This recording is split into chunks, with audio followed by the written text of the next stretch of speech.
Did researchers just solve one of the mysteries of getting high? It's been long road and difficult to test for THC intoxication, but now a new saliva test could totally change that. In early September, researchers Vakam, I can't even pronounce the rest of his name, Nathan, and can't pronounce the rest of his name either, and Dr. Shalini of the University of Texas at Dallas announced the creation of Cannabis Sense. Cannabis Sense, okay? A handheld saliva-based rapid test capable of accurately measuring a person's THC levels 94% of the time. Well, what's up with the other 6%? But the device took inspiration at home from home glucose readers used by diabetics, and the technology makes significant strides in cannabinoid detection with its capabilities to separate readings for THCA, psychoactive cannabinoid, and CBD, a non-psychoactive cannabinoid. The innovation has led to speculation that both dosing and public safety concerns could soon lessen. But in an interview with Rolling Stone, Dr. Prasad said that while the innovation may one day play a part in impairment tests, the team sees it most promising potential in the medical space, helping people find their unique dosage. But before the device can be put to use in any space, Dr. Prasad said it needs 12 to 18 months more research to better understand its capabilities and strategic partners to further aid in its development. And so there's a few different questions that they ask in this. And this is a very, very, very long article, and you can check it out at our website, www.highat9news.com. But a couple of the questions that they asked I did find particularly interesting, and so I'm gonna read those in regards to what they asked. And they said, I think some people will see this news and immediately say they found a cannabis DWI test and everything is solved now. And the doctor says, it's not something I decide. He says, it's not a mousetrap at all. That's not the purpose. And perhaps if there is a need and there is all the regulation that says you have to build that, then this could be used in that space, which I found extremely interesting. And in regards to how do other minor cannabinoids and terpenes factor in this factor for cannabis sense? He says this is an ongoing effort, and cannabis consumption is actually a very complex and heterogeneous response profile. I know I probably murdered that word. I'm sorry, you guys. If you can add them all in, what is it? Heterogeneous. Yes, that is it. Heterogeneous. Thank you, doctor. Response profile. If you can add them all in, then we can truly give you a total profile of psychoactivity and when the signal will start to drop. We're not there yet, but you are kind of in a sense of reading my mind, the doctor says. And one of the other questions that I wanted to read that they asked is, so is it real? So it really was just about trying to simplify cannabinoid readings and making it accessible for everyone. And the doctor says, yeah. The way I see it, we all try to hack our own bodies, right? Understand how we are metabolizing things and what's happening. That's what a continuous glucose monitor dose does, and it exactly tells you how your glucose is. You don't need to be an addict to want to understand your metabolism and improve your peak performance, right? He also says the amount of cannabis you're consuming matters, especially in the medical case, and those are the kind of things that interest me in trying to understand, solve, and build objective tools that help people better understand what's actually happening. Well, I think this is some pretty crazy news that they're going to be able to just get this stuff out of your saliva, especially when cannabis causes people to get cotton mouth. And what do you guys have to say about this? This is Jason Beck for the High at 9 News. What do y'all think about this? So interesting. Especially your cottonmouth comment, Jason. Right? I'm sure they've solved it somehow.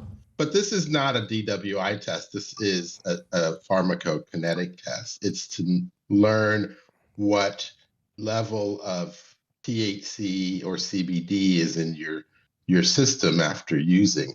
Does that correlate to poor driving? No, nobody's said that yet. And does that correlate to how psychoactive it is? That's still also yet undetermined. I've known people who have dosed high levels of cannabis and don't report any psychoactive effect, and people who've dosed low levels of cannabis and report a psychoactive effect. So it really is user dependent and not so much what your saliva test is showing. Fascinating, fascinating. I just have a feeling that these guys, once they start to run out of money, they're going to file for some type of grant money and implement this type of thing as a roadside test for law enforcement.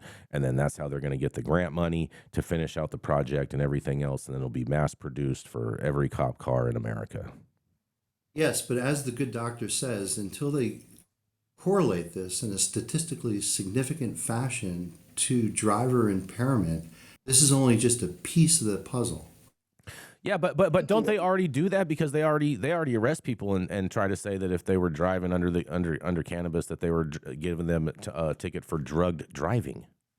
It depends on the law. There's some laws that are per se, you have anything in your system and you're just automatically guilty, which really sucks for patients.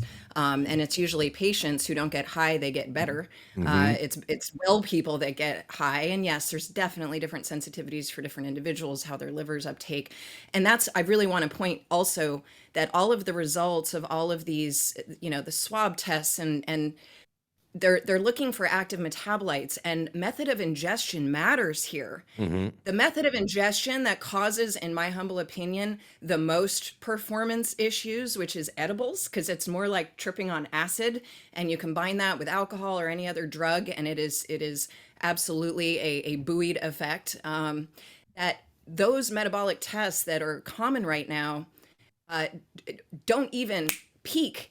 It's almost non-identifiable, where you smoke a little weed and it spikes up, makes you look like you can't even walk a straight line. So the difference between eating and inhaling, ingesting and inhaling, is entirely different on the results of the metabolites that are picked up from these saliva tests, and have absolutely no correlation to how it is affecting your ability to drive or operate heavy machinery, et cetera, et cetera. So the drug recognition experts is really the way to go.